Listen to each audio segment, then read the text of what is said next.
우리 인천 이교구 헌신처로 예배 가운데 오신 여러분 환영하고 축복합니다.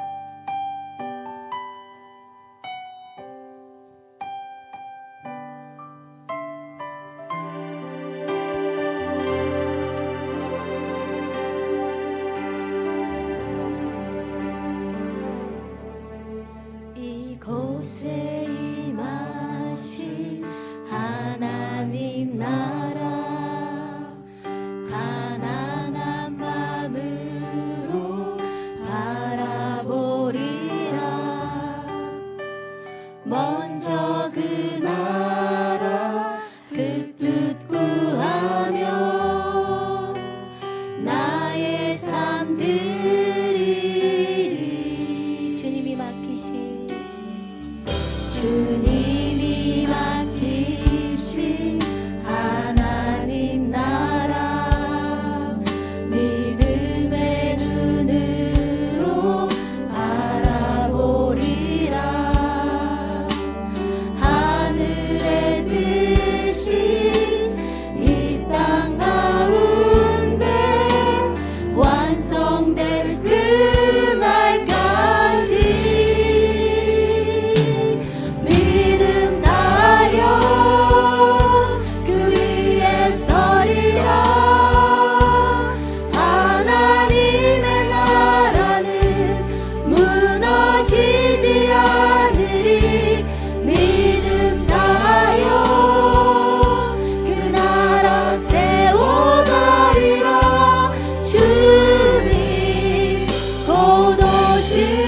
다시 한번 고백합니다. 이곳에 임하신 이곳에 임하신 하나님 나라 가난한 마음으로 바라보리라. 먼저 그 나라 그 뜻 구하며 나의 삶 드리리. 주님이 맡기신 하나님 나라 주님이 맡기신 믿음의 눈으로 바라보리라. 믿음의 눈으로 바라보리라. 하늘에 드신 이 땅 가운데 완성된 그 날까지 믿음 다여 그 위에 서리라. 하나님의 나라는 무너지지 않으리. 믿음 다여 그 나라 세워가리라. 주님 곧 오실 믿음 다여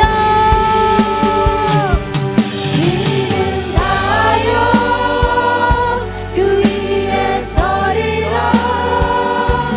하나님의 나라는 무너지지 않으리. 믿음 다여 그 나라 세워가리라. 주님 곧 오실 믿음 다여 나아갑니다. 믿음을 다여 그 위에 서리라. 하나님의 나라는 무너지지 않으리. 믿음 다여 그 나라 세워가리라. 고된 수고도 다 헛될 뿐이라. 믿음이 없어서 무너진 삶의 모든 자리에 다시 주님을 기다립니다. 주님 제 마음이 너무 둔해서 주님을 볼 수 없습니다.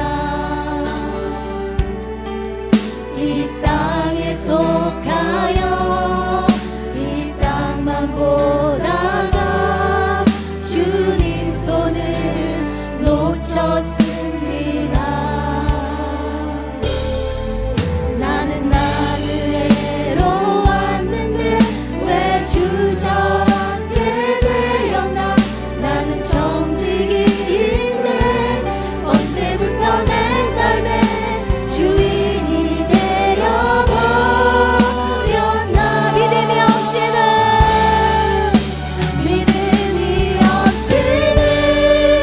기쁘시게 못하다니. 고된 수고도 다 헛되뿐이라. 믿음이 없어서 무너진 삶의 모든 자리에 다시 주님을 기다리. 믿음이 없이는 기쁘시게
다시 한번 고백합니다. 세상 흔들리고 세상 흔들리고 사람들은 변하여도 나는 주를 섬기리. 주님의 사랑은 영원히 변하지 않네. 나는 주를 신뢰. 오직 믿음으로 오직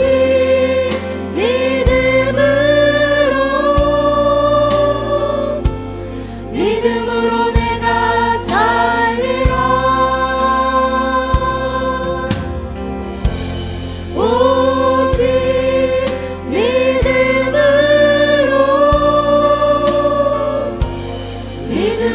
내가 살리라. 믿음 흔들리고 믿음 흔들리고 사람들 주를 떠나도 나는 주를 섬기리. 주님의 나라는 영원히 쇠하지 않네. 나는 주를 신뢰. 오직 믿음으로 오직 믿음으로 내가 살리라. 오직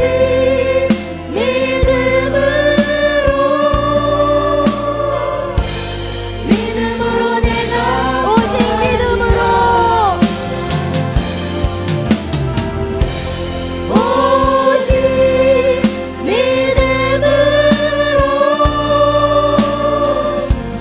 믿음으로 내가 살리라. 오직 믿음으로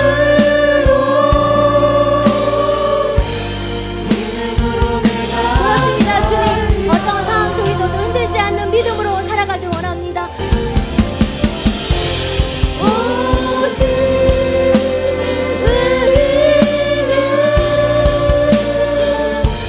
믿음으로 말미암아 살리라. 오직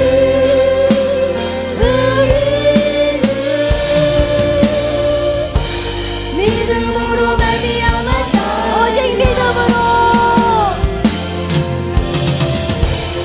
오직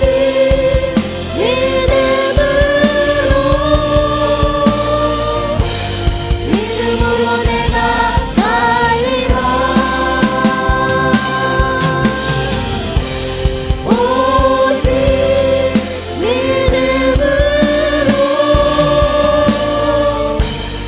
믿음으로 내가 우리의 목소리로만 간절히 고백하겠습니다. 오직 믿음으로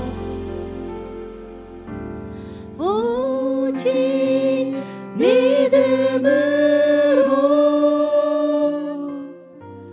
믿음으로 내가 살리라.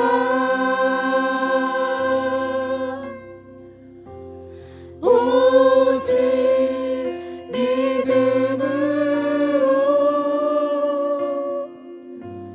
믿음으로 내가 살리라.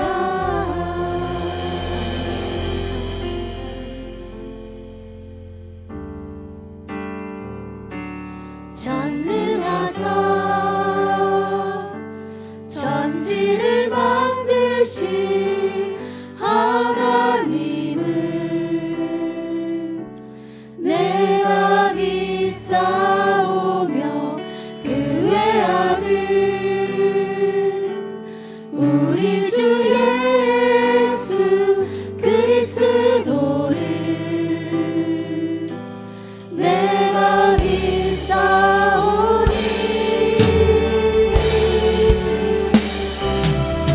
이는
생사화복을 주관하시는 전지전능하신 야훼 아버지 하나님, 한 주간도 우리의 생업 가운데 지키고 보호해 주셨다가 오늘 거룩한 성전에 불러주심을 감사합니다. 특별히 오늘 인천이교구 헌신 예배 자리입니다. 일상을 뒤로하고 시간과 재능과 헌물로 헌신하는 인천이교구 성도와 우리 모두가 마음과 뜻과 정성을 다하여 예배하게 하여 주옵시고, 성령님 함께하여 주셔서 은혜와 능력으로 충만하게 하여 주시옵소서. 지난날 돌아보면 하나님보다 세상을 더 의지하고 말씀보다 자신의 생각을 앞세웠던 저의 죄를 용서하여 주시옵소서. 예수님 십자가 보혈로 깨끗하고 정결하게 씻어주시고 새롭게 변하게 하여 주시옵소서. 이 나라의 민족을 긍휼히 여겨주시고 하나님을 믿는 자들로부터 세상의 빛과 소금의 역할을 잘 감당하게 하여 주옵소서. 복음이 힘있게 전파되게 하여 주시고 잃어버린 영혼들이 주님께 돌아올 수 있도록 역사하여 주시옵소서. 아버지 하나님, 순복음 중동교회를 주님의 손으로 붙들어 주시고 맡겨진 사명을 잘 감당케 하여 주시니 감사합니다. 위임 목사님과 모든 교역자들에게 성령의 지혜와 능력을 더하여 주옵시고 모든 성도들이 한마음으로 주님께 충성하고 헌신하게 하여 주시옵소서. 오늘 인천이교구 헌신 예배를 통해 식어진 믿음은 회복되고 연약한 심령은 강건하게 되며 기도의 불길이 타오르게 하여 주옵소서. 가정마다 평안과 축복을 주옵시고 병든 자는 치유하여 주옵시고 어려움에 있는 이들에게는 길을 열어 주시옵소서. 오늘 이 시간 이재용 목사님에게 성령의 기름 부음이 넘치게 하여 주시옵소서. 선포되는 말씀 가운데 역사하여 주옵시고 우리의 기도가 하늘 보좌에 상달되어 구하는 것마다 응답받는 역사가 있게 하여 주시옵소서. 예배 순서마다 맡은 인천교구 찬양과 갈릴리 찬양대의 찬양 모두들의 헌신을 받아 주옵시고 은혜가 풍성하게 하여 주시옵소서. 거룩하신 예수 그리스도 이름으로 감사하며 기도 올리옵나이다. 아멘.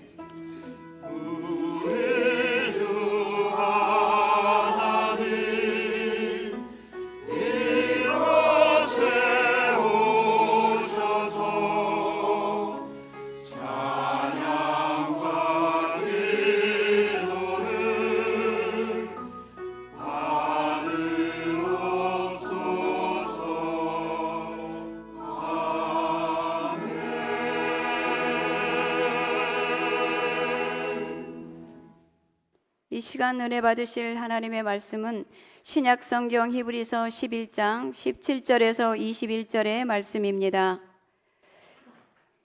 히브리서 11장 17절에서 21절의 말씀을 다 같이 합독하시겠습니다. 아브라함은 시험을 받을 때 믿음으로 이삭을 드렸으니 그는 약속들을 받은 자로 돼 그 외아들을 드렸느니라. 그에게 이미 말씀하시기를 내 자손이라 칭할 자는 이삭으로 말미암으리라 하셨으니 그가 하나님이 능히 이삭을 죽은 자 가운데서 다시 살리실 줄을 생각한지라. 비유컨대 그를 죽은 자 가운데서 도로 받은 것이니라.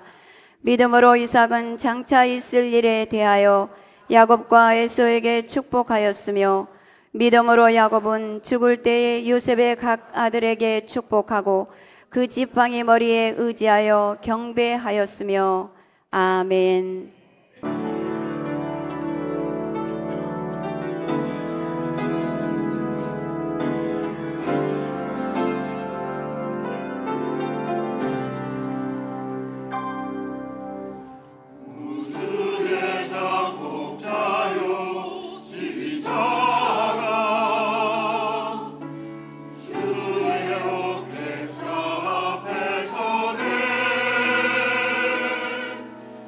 주의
믿음이 없이는 하나님을 기쁘시게 하지 못하나니 하나님께 나아가는 자는 반드시 그가 계신 것과 또한 그가 자기를 찾는 자들에게 상 주시는 이심을 믿어야 할지니라. 히브리서 11장 6절 말씀. 아멘. 할렐루야.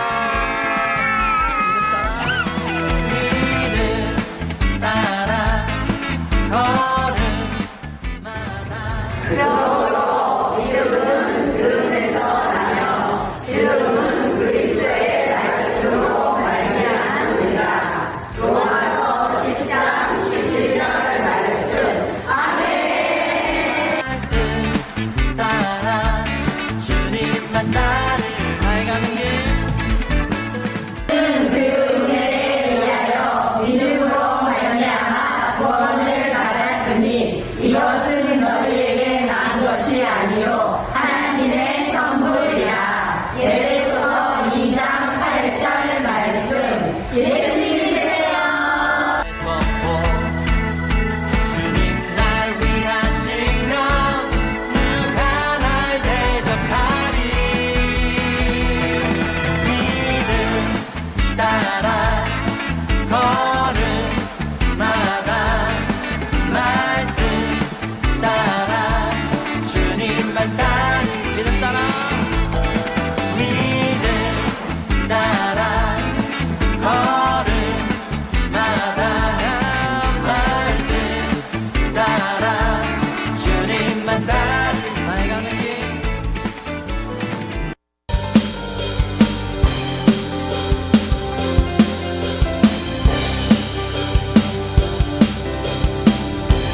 할렐루야.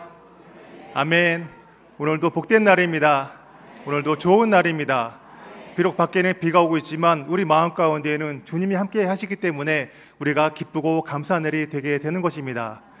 제가 날마다 주일 일부 예배 때마다 사회를 섰었거든요. 그때 항상 옆에서 갈릴리 찬양대가 새벽을 깨우며 찬양을 했었는데 오늘은 희한하게도 밤에 나오셔가지고 심포니 찬양으로 하시니까 제가 더 은혜가 되고 참 감사가 되었었던 것 같습니다. 우리 찬양대를 통해서 예배를 받으시고 또 우리 인천 이교구 헌신찬라 예배를 통해서 주님께서 예배를 받으시는 이 모든 과정들이 우리가 생각할 때는 그냥 매 돌아오는 순번에 따라서 하는 거 아니야 라고 생각할 수도 있겠지만 그런 것이 아니라 믿음을 따라서 주님을 따라서 부르심에 따라서 우리가 순종하며 나온 것이고 그 믿음이 모든 고난과 아픔과 슬픔과 두려움들을 넉넉히 이겨낼 수 있도록 붙잡아 주시는 것입니다. 제가 뒤에서 보게 되니까 되게 놀라웠던 것이 무엇이었냐면 장학성 장로님이 되게 기쁘게 막 찬양하시는 모습을 보니까 되게 신기하더라고요. 보통 장로님들은 마지못해서 나오셔가지고 이렇게 할 때가 많은데 진짜 한 마음으로 어린아이부터 장로님까지 진짜 기쁜 마음으로 같이 율동하시면서 기쁨으로 나가는 모습이 되게 은혜가 되고 감사한 마음이 들었습니다. 우리가 이렇게 예배 때에 나와서 말씀을 듣고 주님께 나아가는 이 모든 것들은 우리가 생각할 때는 내가 선택해서 하나님께 나온 게 아닌가 할 수도 있겠지만 그런 것이 결코 아니고 우리가 생각하지 못할 때 주님께서 우리를 창세전에 택하여 주시고 불러주시고 믿음을 넣어주셔서 주님이 주신 그 믿음을 가지고 오늘도 예배자리에 나온 줄 믿습니다. 아멘. 저는 오늘 본문 말씀을 가지고 믿음의 유산이라는 제목으로 함께 은혜를 나누고자 합니다. 우리가 보통 하나님의 칭호에 대해서 가장 처음 들었을 때가 언제일까요? 모세가 호렙산에서 하나님을 만나게 됩니다. 떡이 나무에서 하나님을 만나게 되는데 그때 하나님이 모세에게 내가 누구라고 소개를 하게 되냐면 나는 스스로 있는 자다라고 모세의 물음에 대해서 말씀을 하시게 되었던 것입니다. 하지만 우리가 스스로 있는 자가 하나님이 처음으로 모세에게 하신 말씀이겠거니 하고 생각하고 있었지만 더욱더 그 말씀 앞에 보니까 그 전에 이미 하나님께서 내가 누구다라고 모세에게 말씀을 하셨더라고요. 지금 내가 있는 곳은 거룩하니 너 신발 벗어라고 모세에게 말씀하시면서 하나님께서 모세에게 뭐라고 말씀하셨냐면 나는 내 조상의 하나님이니 아브라함의 하나님, 이삭의 하나님, 야곱의 하나님이라고 먼저 자신을 소개하셨던 것입니다. 이 말씀이 무엇이냐면 아브라함을 통해서 이삭을 통해서 야곱을 통해서 나타나신 하나님이 참 하나님이다라고 이미 먼저 말씀을 하고 있는 것을 우리가 알 수가 있는 것입니다. 믿음하면 우리가 가장 먼저 어떤 성경 말씀이 떠오르게 될까요? 보통 히브리서 11장 1절 말씀을 가장 먼저 떠올리게 될 것입니다. 믿음은 바라는 것들의 실상이요 보이지 않는 것들의 증거니라는 말씀으로 우리가 믿음에 대해서 많이 생각하고 있습니다. 즉 믿음은 무언가 바라는 것이 있기는 하지만 아직은 그것이 이루어지지는 않았고 하지만 그럼에도 불구하고 이미 이루어졌다고 믿는 마음이 믿음이라고 말씀하고 있는 것입니다. 이게 우리가 풀어서 듣게 되면은 어려움이 있을 수 있습니다. 믿음이 뭐라고? 이루어지지는 않았는데 이루어지는 것으로 바라보고 믿는 거라는 것을 우리 조용기 설림 목사님께서는 6글자로 아주 심플하게 간단하게 말씀하셨거든요. 이거 우리가 뭐라고 알 수가 있을까요? 바라봄의 법칙을 통해서 믿음에 대해서 아주 편하게 쉽게 우리에게 말씀하시고 이해해 주셨던 것입니다. 우리가 바라는 것이 있다면 믿는 것이 있다면 그것을 바라보고 있는 것처럼 여기고 믿고 나가면 그것을 통해서 하나님께서 반드시 역사하신다는 것을 말씀을 통해서 인도해 주셨던 것입니다.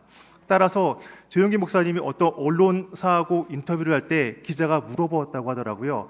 목사님 믿음이 뭐예요? 뭐라고 할 수가 있을까요? 라고 하니까 조영기 목사님이 말씀하신 것은 고민하시다가 계란으로 바위 치는 것이 믿음입니다 라고 말씀을 하셨습니다. 우리가 생각할 때 계란으로 바위를 치면은 어떻게 될까요? 이거는 안 봐도 비디오와 같이 분명히 계란은 깨질 수밖에 없는 것입니다. 하지만 우리가 생각할 때는 당연히 그럴 수밖에 없음에도 불구하고 하나님의 말씀은 분명히 1.1획도 틀림없이 이루어진다는 것을 믿고 바라보고 나가게 된다면 그 하나님의 인도하심을 따라서 비록 계란으로 바위를 친다고 하더라도 그 말씀대로 분명히 이루어진다는 것을 말씀을 통해서 우리에게 인도해 주고 계신 것입니다. 즉 못 먹어도 고라는 심정으로 하나님이 말씀하시면 그냥 가는 거야 라는 마음으로 나가게 된다면 그 말씀 가운데 하나님께서는 반드시 이루어내게 하시고 우리가 생각하지 못하는 방법으로 반드시 이뤄내시며 붙잡아 주시게 되게 되는 것입니다. 이런 모든 것들은 앞으로 이루어질 것이 아니라 이미 이루어진 것으로 믿고 바라보고 나가도록 우리를 붙잡아 주시고 인도해 주시는 것입니다. 이렇게 믿음이란 것은 바라보며 법칙을 통해서 바라본다는 것은 알겠는데, 그렇다면 유산이라는 것에 대해서는 우리가 어떻게 인식을 하고 있을까요? 유산이라는 말을 들어보게 된다면 우리 마음 가운데 드는 생각이 유산 앞에 어떤 말이 들어와야지 어울리는 말로 들릴까요? 소박한 유산, 작은 유산, 우리 마음 가운데 어떤가요? 반대로 위대한 유산, 막대한 유산, 어마어마한 유산, 어떤 것이 더 어울리는 말인 것 같은가요?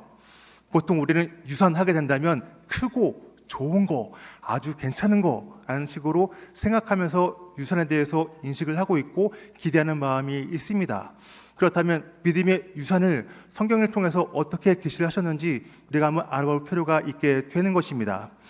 우리가 성경을 통해서 알아볼 수 있는 것이 무엇이냐면, 지금 얼마 전에 뉴스를 보게 되니까 144년 전에 세워진 가우디 성당이라는 곳이 준공을 하게 되어서 뉴스에 나오게 되었더라고요.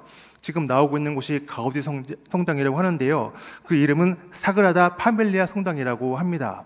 안에 보이시는 것처럼 저 안에는 어마어마하게 크고 넓습니다.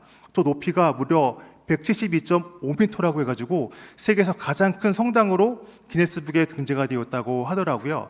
저 성당은 가우디라는 천재 건축가가 144년 전에 시작을 하게 되었고, 저 성당을 지을 때에는 기부금하고 성당 입장료만 가지고 건축을 하도록 유언을 했기 때문에 다른 것들은 아니고 오로지 그 돈만 가지고 저렇게 건축을 하게 되었습니다.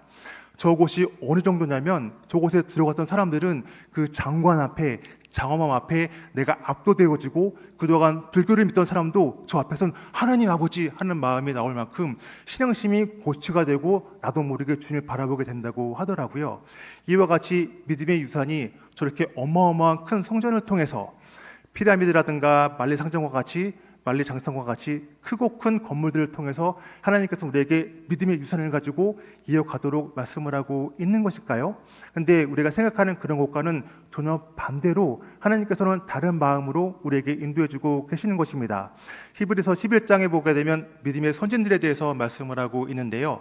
1절부터 16절에 보게 되면 처음에 아벨부터 시작해서 에녹과 노아와 아브라함과 그의 가족들의 믿음에 대해서 말씀을 하고 있습니다. 이 땅에 남긴 유물들이 유산이 무엇이냐면 희한하게도 어떤 건물이라든가 다른 것이 아니라 이방인과 나그네로 살아왔던 그 믿음을 가지고 오직 믿음의 유산으로 남겼다고 하는 것입니다.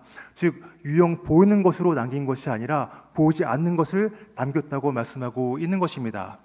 문화재로 우리가 생각해 보게 된다면 유형 문화재가 아니라 눈에 보이는 문화재가 아니라 무형 문화재로서 믿음의 유산으로 우리에게 말씀으로 남겨주셨다고 하시는 것입니다. 이 믿음의 조상들이 어떻기 때문에 그런 것들을 바라보지 않고 믿음만 가지고 나갈 수가 있었을까요? 이방인과 나그네로 살아갈 수 있었던 그 이유가 무엇이냐면 하나님이 지으시고 경영하실 터 영원한 본향을 사모했기 때문에 내가 이방인과 나그네로 살아갑니다 라고 믿음으로 고백하며 살아갈 수가 있었던 것입니다. 결국 그 유산은 어떤 커다란 아주 좋은 것들이 아니라 그것은 유산은 믿음인 것이고 그 믿음은 다른 것이 아니라 하나님의 약속이 바로 그 믿음이고 유산이 되게 되는 것입니다. 우리가 어떤 커다란 것들을 바라보고 나가는 것이 아니라 하나님의 약속의 말씀을 믿고 그것이 곧 우리에게 유산이 되어서 우리가 받은 그 유산을 우리 자녀들에게도 자손들에게도 그대로 받은 대로 흘려보내도록 하는 것, 그것이 곧 하나님께서 믿음의 조상들을 통해서 우리에게 남겨주신 것이고 우리가 자손들에게 남겨주실 그 믿음이 되게 되는 것입니다. 본문 말씀 17절로부터 19절 말씀에 보게 되면 아브라함은 시험을 받을 때 믿음으로 이삭을 드렸으니 그런 약속들을 받은 자로 돼 그 외아들을 드렸느니라. 그에게 이미 말씀하시기를 내 자손이라 칭할 자는 이삭으로 말미암으리라 하셨으니 그가 하나님이 능히 이삭을 죽은 자 가운데서 다시 살리실 줄로 생각한지라. 비유컨대 그를 죽은 자 가운데서 도로 받은 것이니라. 아멘. 이렇게 말씀을 하고 있습니다. 아브라함의 생애에 대해서는 창세기에서 아주 길게 나와 있습니다. 근데 아브라함의 믿음에 대해서 히브리서에서는 모든 하이라이트가 있고 좋은 상황들이 있겠지만 가장 최고의 장면, 가장 중요한 상황에 대해서 딱 세 줄 요약으로 끝내고 있는 것입니다. 그것은 다른 것이 아니라 아브라함이 믿음으로 하나님이 약속하신 그 아들을 제물로 드릴 때가 믿음의 유산으로 드릴 때라고 말씀을 하고 있는 것입니다.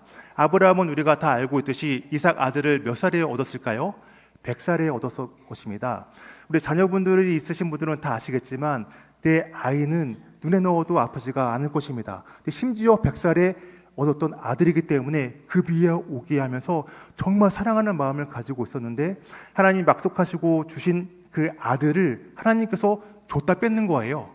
또 다시 내놔라고 말씀하셨는데 신기하게도 아브라함이 그 상황 속에서 믿음으로 아멘 하면서 순종하며 나았던 것입니다. 지금 한창 넷플릭스를 통해서 되게 관심이 되고 있는 프로가 있는데요. 넷플릭스에서 참교육이라고 해서 드라마가 있습니다. 옴니버스식으로 해가지고 저 선생님에 대한 내용이 있는 것인데요. 이 내용 중에 첫 화에 어떤 내용이 나오냐면 어떤 고등학생이 나옵니다. 근데 그 고등학생이 일진이 와가지고 싸움을 잘하는 것도 아닌데 그냥 평범한 고등학생인데 이 고등학생이 한 명을 지정해가지고 왕따를 시키고 그 왕따를 시키니까 학생들도 따라가고 무려 선생님들도 그 권세 앞에서 굴복하고 심지어 교장 선생님도 쩔쩔매는 모습으로 나오게 되는 것입니다. 얼마나 아프고 악하게 했던지 결국 그 따돌림을 당한 학생이 학교에서 자살을 하게 되는 사건이 벌어지게 되었어요. 목숨까지 끊게 되는 사건이 벌어지게 되었는데 그 다음에도 마찬가지로 경찰이 오게 되어서 그 학생을 데려가서 법의 심판을 하는 것이 아니라 그냥 유야무야 넘어가게 되었던 것입니다. 그 이유가 무엇이었냐면 그 학생의 아버지가 국회의원이었던 거예요.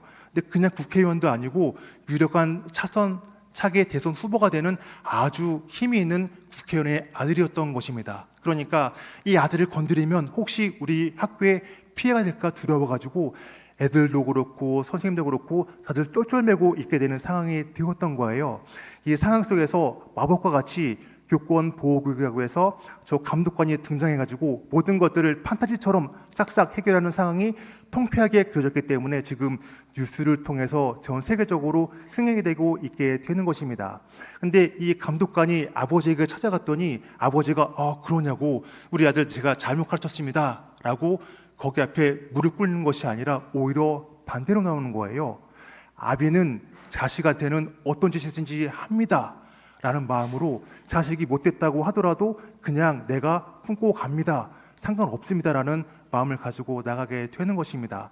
이와 같이 우리가 자식을 사랑하는 마음이 너무 심해지게 된다면 남들은 피해를 받던지 간에 죽던지 간에 다 필요 없고 내 자식만 잘 되면 돼 라는 마음으로 나가는 것이 우리 부모의 심정이기도 한 것입니다. 이런 부모의 심정임에도 불구하고 아브라함은 100살에 얻은 진짜 그 아들 이삭을 그냥 하나님께서 말씀하시니까 아멘하고 바로 다음날 모리아산으로 이삭을 데리고 떠난 것입니다. 그렇게 나갈 수 있었던 이유가 무엇일까요? 그것은 다른 것이 아니라 하나님께서 내 아들을 죽였다가 다시 살리실 것을 믿음으로 바라보고 생각했기 때문에 그 길을 걸어갈 수가 있었던 것입니다. 하나님께서 다시 주실 것을 알고 믿었기 때문에 그 귀정한 아들임에도 불구하고 그 말씀에 순종해서 나갈 수가 있었던 것입니다. 이런 아브라함도 그런 믿음이 처음부터 있었을까요? 그렇지가 않았던 것입니다. 우리가 믿음의 조상이라고 하는 아브라함도 처음 아버지 75세 때 하나님의 말씀에 이끌려가지고 본토 아비 친척을 떠나 나갈 때만 해도 자기 아내가 너무 아름답고 예쁘니까 네 동생이라고 속이면서 무려 2번이나 아내를 팔아먹었던 것이 믿음의 조상이라고 했던 아브라함의 행동이었던 것입니다. 이런 아브라함이 여러 가지 사건들을 만나게 되면서 하나님이 조금씩 믿음의 조상으로, 믿음의 사람으로 만들어 가시게 되었던 것입니다. 이렇게 믿음이 조금씩 좋아졌던 아브라함도 하나님께서 이 하늘을 봐라, 내가 이 자손들을 무뼈처럼 너에게 줄 것이라는 말씀은 믿지를 못했던 것입니다. 내가 이미 100살이나 되었고 나이가 많았고 내 아내 사라도 이미 생리가 끊겨서 아이를 낳을 수가 없는데 어떻게 자식이 생길 수가 있어요? 그런 마음이 들어서 하나님 말씀을 믿지 못했던 것입니다. 그래가지고 하나님 말씀을 듣고 그러면 내 상속자는 누가 된다고 했을까요? 내 종이 되겠구나 생각해서 처음에는 집의 종인 엘리에셀을 내 상속자가 되겠구나 라고 생각했던 것입니다. 근데 그 마음을 아시고 하나님이 아니야 라고 하시는 거예요. 그게 아니고 네에게서 나온 사람이 네 상속자가 될 거야. 네 아들의 상속자가 될 거야 라고 말씀하시니까 그러면 내 아내는 아이를 갖지 못하지만 내 아내의 종 하갈은 아이를 가질 수가 있잖아. 그런 마음을 가지고 아내 사라의 여종 하갈을 취해서 이스마엘을 낳았던 것입니다. 그러면서 이제 이스마엘이 내 상속자가 되겠거니 했더니 하나님께서 또 아니라고 하시는 거예요. 그게 아니고 99세 때 할례를 행하게 하시면서 그때 할례를 통해서 이삭을 낳게 하시고 그 이삭을 통해서 너의 상속자가 될 것이고 내가 그 이삭을 통해서 너에게 많은 씨가 번창하게 될 거야 라고 말씀을 하셨던 것입니다. 아브라함도 이런 믿음을 처음에는 알지 못했던 것입니다. 그는 죽은 자 가운데서 다시 살리실 하나님을 알았고 즉 야훼 이레를 알았기 때문에 그 말씀에 순종해서 나갈 수가 있었던 것입니다. 이런 것들은 아브라함이 조금씩 하나님의 인도하심을 따라서 믿음이 성장한 것이 아니고 그 가운데 하나님의 믿음을 넣어주셨고 그 믿음 가운데 나가다 보니까 하나님의 인도하심을 따라서 나가게 되었던 것입니다. 죽은 자 가운데서 살리시는 방식으로 하나님이 인도를 하셨고 결국 아브라함은 죽은 아들을 통해서 죽인 아들을 죽이는 아버지 역할을 통해서 하나님의 그 말씀을 계시하는 역할을 감당하도록 하나님께서 불러주시고 인도해 주시게 된 것입니다. 따라서 아브라함이 받은 유산이라는 것은 다른 것이 아니고 아버지가 아들을 죽이는 그 모습을 통해서 유산으로 남기게 되었던 것입니다. 따라서 오늘 우리가 아브라함의 믿음을 가지고 나가게 됩니다. 뭐라고 믿음을 가지고 나가게 될까요? 믿음으로 의롭다함을 받고 우리가 이 순간에도 주님께 나아가고 있는 것입니다. 믿음으로 의롭다는 받는 내용은 다른 것이 아닙니다. 하나님 아버지께서 자기 아들 죄 없는 그 아들을 죄를 정하여 주셔서 죽이시고 그 아들을 다시 살리심을 통해서 의롭게 하신다는 것을 이 상황을 통해서 이미 우리에게 말씀하시고 붙잡아주고 있는 것입니다. 따라서 오늘 우리가 예수를 믿음으로 의롭다함을 받는 것이 그 아들의 죽으심과 살리심을 통해서 이루어지게 되는 것입니다. 그냥 죽기만 하고 끝났다면 정말 억울하고 그만큼 억울할 일이 없었을 것입니다. 하지만 하나님께서는 예수님을 죄가 없으신 가정 가운데 죄를 담당하시고 죽이시고 다시 살리심으로 말미암아서 우리를 의롭다함으로 나가도록 붙잡아주고 계시게 되었던 것입니다. 따라서 지금 이 순간에 우리가 마음 가운데 어떤 유산으로 담기게 되었을까요? 되게 크고 멋지고 그런 것들을 바라보고 살아가는 것이 아니라 아브라함과 같이 내가 바라고 소원하는 모든 것들은 쓰러지고 없어지고 그 가정 가운데 십자가만 자리 잡게 되고 그 가정 가운데 다시 살아나신 예수 그리스도만 우리 마음 가운데 채워져 있을 때 아브라함과 같은 복을 유산으로 받게 되고 주님께로 나아갈 수 있도록 되게 되는 것입니다. 이처럼 아브라함이 이삭을 통해서 그런 믿음을 보게 되었다면 그 아들 이삭도 믿음을 언제 하게 되었을까요?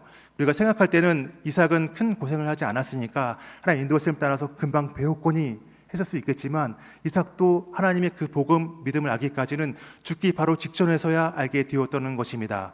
본문 말씀 20절에 보게 되면 믿음으로 이삭은 장차 있을 일에 대하여 야곱과 에서에게 축복하였으며 라고 말씀하고 있습니다. 야곱의 믿음에 대해서 우리가 생각한다면 가장 먼저 어떤 사건이 떠오르게 될까요? 믿음으로 우물을 팠더니 다 우물이 터졌더라. 그리고 열심히 순종했더니 백배교실을 맺었더라.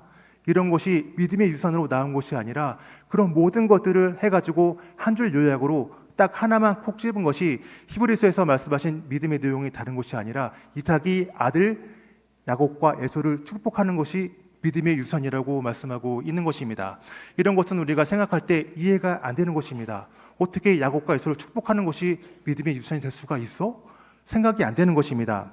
로마서 9장 11절부터 13절 말씀에 보게 되면 그 자식들이 아직 나지도 아니하고 무슨 선이나 악을 행하지 아니한 때에 택하심을 따라 되는 하나님의 뜻이 행위로 말미암지 않고 오직 부르신 이로 말미암아 서게 하리라 하사 리브가에게 이르시되 큰 자가 어린 자를 섬기리라 하셨나니 기록된 바 내가 야곱은 사랑하고 에서는 미워했다 하신가 같으니라 라고 말씀하고 있습니다. 하나님께서 쌍둥이 야곱과 에서를 언제부터 사랑하고 미워할 거야 라고 말씀하셨죠? 뱃속에 있을 때부터 뭔가 선한 것과 악한 것이 나타나지 않았을 때부터 이미 내가 야곱은 사랑하고 에서는 미워할 거야 라고 말씀을 하신 것입니다. 우리가 이런 말씀을 들었을 때 그냥 듣게 된다면 이해가 안 되는 것입니다. 어떻게 공의의 하나님이, 어떻게 그 하나님이 야곱과 에서를 뭐 하지도 않았는데 내가 얘는 미워하고 얘는 사랑할 거야 라고 이미 말씀하실 수가 있어? 그렇다면 나는 내가 만약 에서가 됐다면 어떤 고해 돼? 하는 마음으로 하나님 말씀이 이해가 되지가 않는 것입니다. 그런데 하나님께서 이렇게 태어나기 전부터 이미 내가 너를 사랑하고 얘는 미워할 거야 라고 하신 것은 이 얘들이 일어나가지고 태어나서 뭔가를 해서 그 행위를 통해서 내가 얘들을 착하다, 악하다라고 하는 것이 아니라 오로지 긍휼히 여기는 마음을 가지고 불쌍히 여기는 마음 하나만 가지고 선택할 거야 라고 말씀하시기 위해서 했다는 것입니다. 그렇다면 이 에서와 야곱이 태어났을 때 아버지 이삭과 엄마 리브가는 누구를 사랑했을까요? 아버지는 에서를 사랑하고 엄마는 야곱을 사랑했던 것입니다. 하나님께서는 분명히 내가 야곱은 사랑하고 에서는 미워할 거야 했지만 태어나고 보니까 야곱이 너무나 마음에 들었던 것입니다. 리브가는 그 야곱이 마음에 들었고 아버지 이삭은 에서가 너무나 마음에 들었던 것입니다. 요즘 말에 테토남, 에겐남이라는 말이 있습니다. 옛날에는 짐승남, 초식남이라고 했다면 요즘에는 테스토스테론, 호르몬, 남성 호르몬이 뿜뿜하면 테토남이라고 하고 에스트로겐 여성 호르몬이 뿜뿜하면 여성스럽다 해서 에겐남이라고 이야기를 합니다. 즉 아버지 이삭이 보기에는 남자답고 사냥꾼 같은 에서가 너무나 보기 좋았던 거예요. 다 자녀가 있어서 아시겠지만 내 마음에 쏙 드는 자녀가 있는 것과 같이 하나님께서는 이미 말씀으로 내가 야곱은 사랑하고 에서는 미워할 거야, 큰 자가 작은 자를 섬길 거야 라고 말씀으로 약속하셨지만 태어나 보니까 아버지 이삭은 야곱이 너무나 마음에 드는 거예요. 남자답고 사냥꾼 같고 멋져, 참 얘가 참 좋아. 그 반면에 엄마 리브가는 이렇게 조용하고 그런 야곱이 너무나 마음에 들었던 거예요.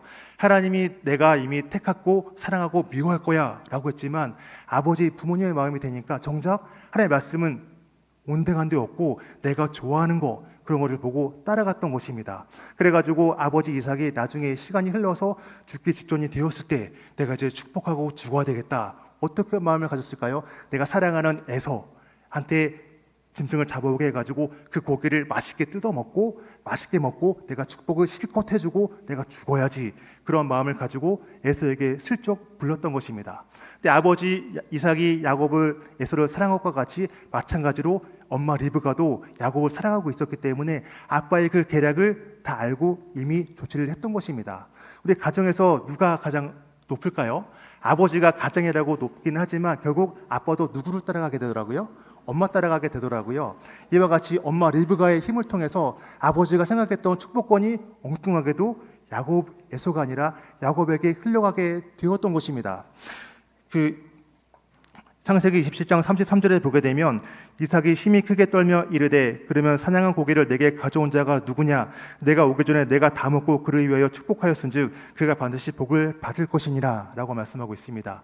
여기서 이삭 아버지가 크게 충격을 받은 것입니다. 분명히 그가 반드시 복을 받을 것이니라 라고 말씀하시는 것과 같이 부모님의 마음으로는 내가 이렇게 하고 싶은데 에도 불구하고 하나님의 약속은 하나도 어김없이 그대로 이루어지게 되었던 것입니다. 이 소식을 들은 형 에서는 너무나 분통이 터지는 것입니다. 내가 동생한테 장자권 팥죽 한 그릇에 뺏긴 것도 억울해 죽겠는데 이 축복을 위해서 진짜 죽어라 살아왔는데 이것도 뺏기다니 하는 마음이 들어서 너무나 마음이 아팠던 것입니다. 그래가지고 어떻게 했을까요? 아빠한테 떼를 쓰는 거예요. 아빠 저 축복해 주세요. 진짜 줄 수 있잖아요. 하나라도 주세요 라고 하니까 아버지 이삭이 내가 이미 동생 야곱에게 다 줬기 때문에 줄 것 없어. 하지만 그럼에도 불구하고 아버지 이삭이 에서에게 축복에게 주게 되었던 것입니다. 그 축복의 내용이 창세기 27장 40절에 보게 되면 너는 칼을 믿고 생활하겠고 네 아우를 섬길 것이며 내가 매임을 벗을 때에는 그 멍에를 내 목에서 떨쳐버리려 하였더라 라고 축복하고 있는 것입니다. 즉 너는 내 칼을 믿고 살아갈 거야. 즉 너는 셀프로 네가 알아서 살아가야 돼 라고 하는 것이 축복이 되었던 것입니다. 복을 빌어준 것이 하나님 약속이 있는 것이 아니라 너는 셀프로 네가 힘들어가지고 그냥 살아가. 이것이 축복이 되게 되었던 것입니다. 그래서 에서는 그 말씀대로 진짜 자기 칼만 믿고 살아갔습니다. 그래가지고 진짜 부를 이루기에는 부자가 되었고 400명이나 사병을 거느릴 만큼 동생 야곱보다는 큰 병사를 거느리고 부를 비록 가지고 있었지만 뭐가 없었을까요? 하나님의 복이 없었던 것입니다. 너는 네 힘으로 먹고 살아야 돼 라는 것이 에서의 복이 되었던 것입니다.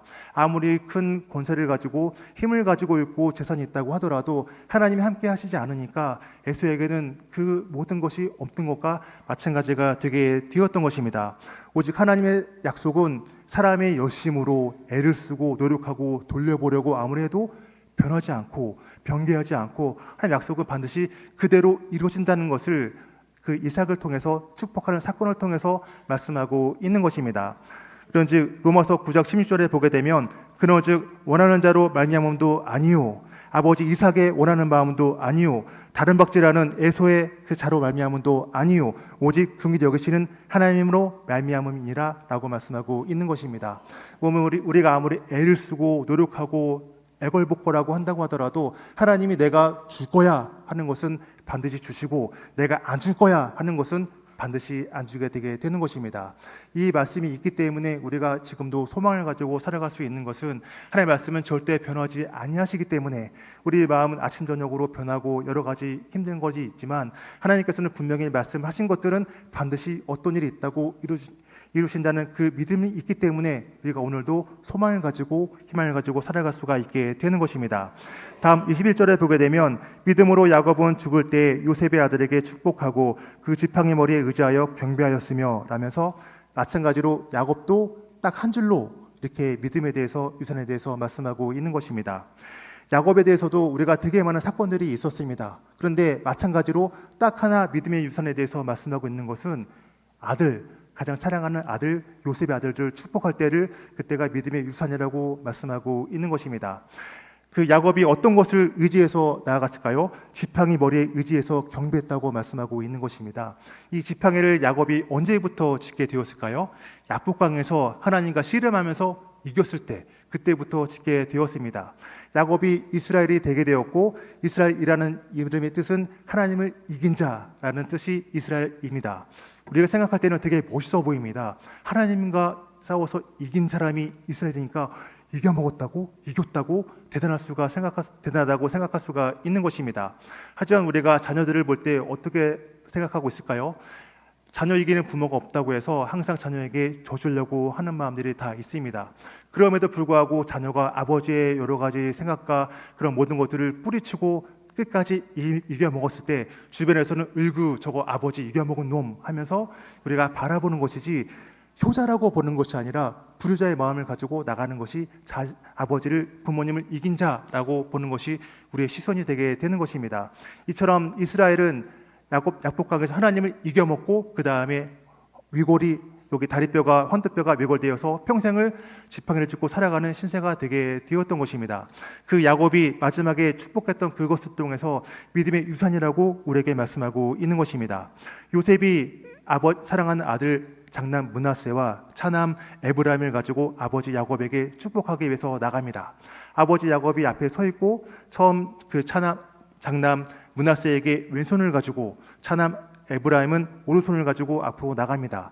왜냐하면 아버지 야곱의 오른손을 장남의 손에 얹게 해서 가장 큰 복을 받게 하고 차남은 아버지의 왼손의 복을 받아서 둘째가는 복을 받게 하기 위해서 그렇게 야곱이 했던 것입니다. 하지만 당시 야곱의 그 상황 속에서 아버지 이삭은 그 상황 속에서 눈이 안 보였기 때문에 오히려 손을 거꾸로 해가지고 그 야곱의 바람과는 반대로 거꾸로 아버지에게는 차남의 복을, 차남에게는 장남의 복으로 축복을 했던 것입니다.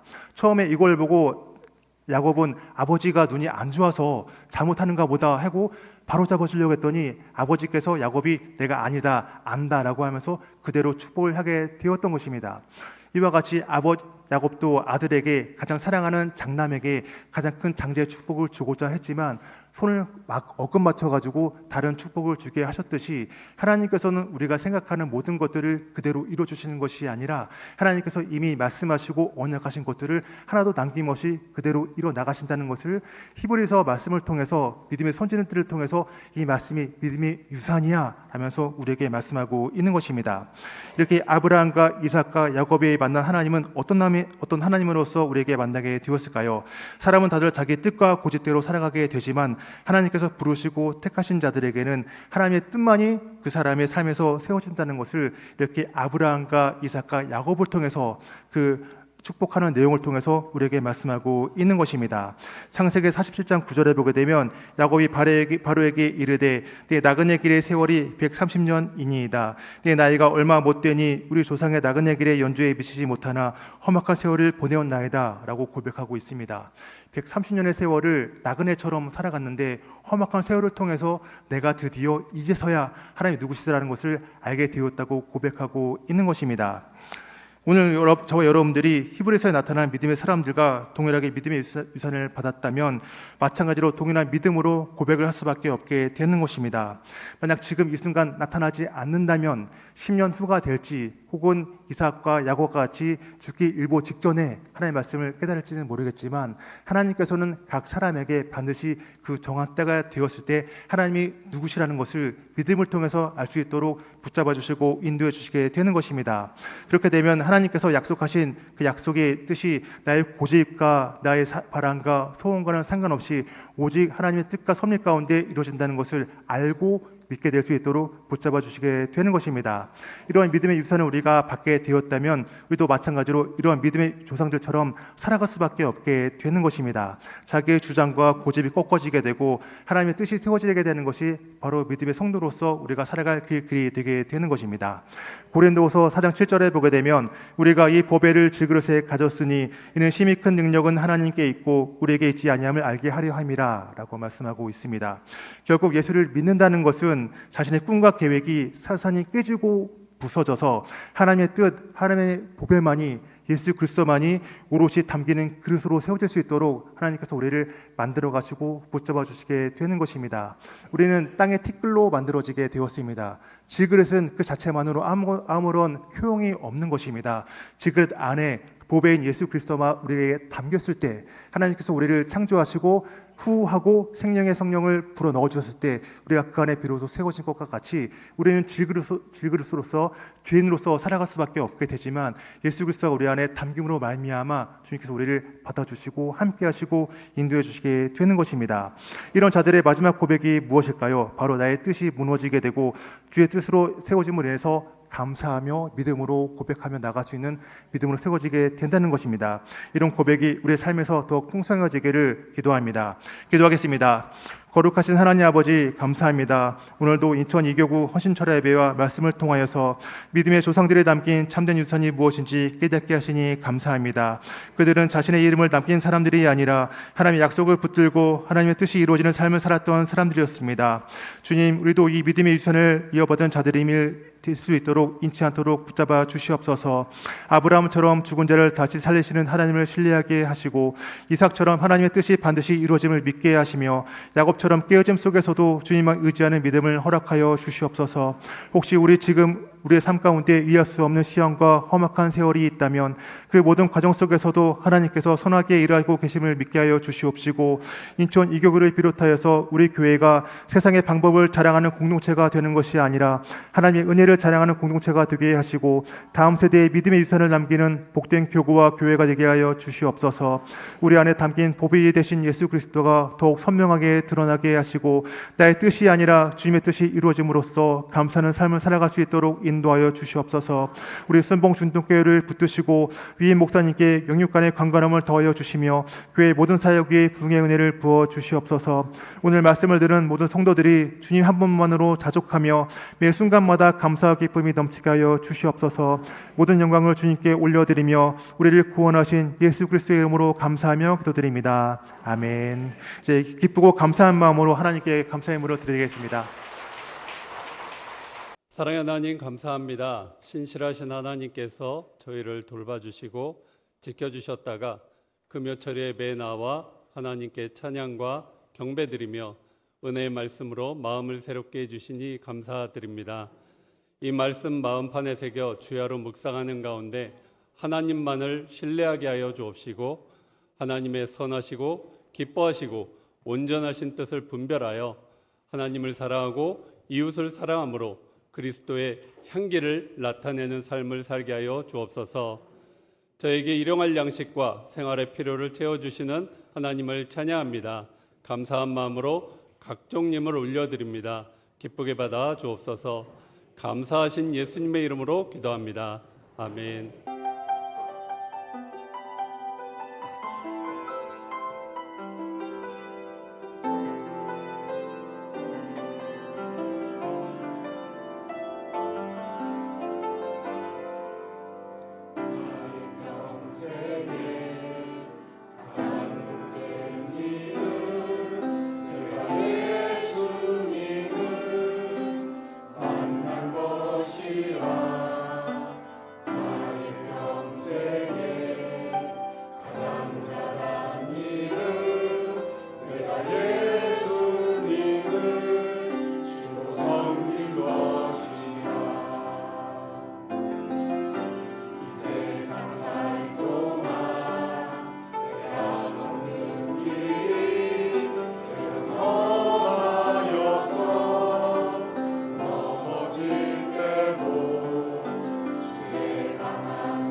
교회 소식을 말씀드리겠습니다. 인천율교구 성령대망회가 6월 23일 다음 주 화요일 오전 10시 30분에 김경문 임 목사님을 강사로 모시고 인천일 기도처에서 있습니다. 여호수아 찬양팀 싱어를 모집합니다. 찬양으로 예배를 섬기기 원하시는 청년 및 성도님의 많은 참여를 바랍니다. 문의는 총무 심지영 집사에게 하시길 바랍니다. 가정에서 온라인 실시간 예배를 드리시는 성도님들께서는 온라인으로 헌금을 하시거나 일단 모아두셨다가 이후 교회 오실 때 하나님께 드리시길 바랍니다. 사랑과 은혜가 풍성하신 아버지 하나님, 오늘도 믿음의 자리로 불러주시고 아브라함과 이삭과 야곱에게 베푸셨던 신실하신 은혜를 우리에게도 허락하심에 감사드립니다. 주님께서 주신 것으로 감사의 믿음의 의무를 올려드립니다. 아브라함이 가장 귀한 이삭을 드렸던 것처럼 우리의 헌금이 형식이 아니라 하나님을 향한 사랑의 순종의 고백이 되게 하여 주시옵소서. 혹 우리의 마음속에 물질에 대한 염려가 있었다면 내려놓게 하시고 모든 좋은 것을 주님께로부터 받았음을 인정하는 겸손한 믿음을 허락하여 주시옵소서. 우리의 소유보다 하나님의 약속을 더 신뢰하게 하시고 보이는 것보다 보이지 않는 하나님의 나라를 더욱 사모하게 하여 주시옵소서. 드려진 이 예물을 주님께서 기쁘게 받아주시고 복음이 전파되는 일과 교회를 세우는 일과 다음 세대를 믿음으로 양육하는 일과 연약한 이웃을 섬기는 일에 귀하게 사용하여 주시옵소서. 또한 성도들의 가정과 생업을 붙드시고 필요한 것을 채워주셔서 물질보다 하나님을 더욱 신뢰하는 삶을 살게 하여 주시옵소서. 헌신한 모든 성도들에게 우리의 뜻보다 하나님의 뜻이 이루어지기를 소망하며 남은 삶이 믿음의 유산을 남기는 삶이 되게 하여 주시옵소서. 예수 그리스도의 이름으로 감사하며 기도드립니다. 아멘. 이제 다 같이 일어나서 찬양하도록 하겠습니다. 주님 말씀하시면 내가 나아가리다. 주님 뜻이 아니면 내가 멈춰서리다. 나의 가고 서는 것 주님 뜻에 있으니 오 주님 나를 이끌. 다시 한번 처음부터 고백하겠습니다. 주님 말씀하시면 내가 나아가리다. 주님 뜻이 아니면 내가 멈춰서리다. 나의 가고 서는 것 주님 뜻에 있으니 오 주님 나를 이끌소서. 뜻하신 그곳에 나 있기 원합니다. 이끄시는 대로 순종하며 살리니 연약한 내 영혼 통하여 일하소서. 주님 나라와 그 뜻을 위하여 오 주님 나를 이끌소서. 뜻하신 그곳에 나 있기 원합니다. 뜻하신 그곳에 나 있기 원합니다.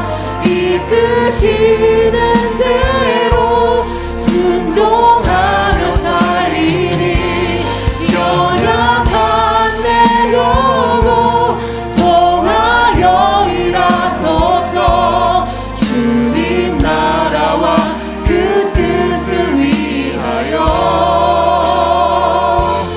오 주님 나를 이끌소서.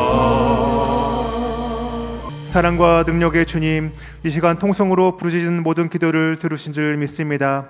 이 시간 주님 앞에 나온 성도들의 마음을 만져 주시옵소서. 주님, 이 시간 오직 주님의 십자가 앞으로 나아가기 원합니다.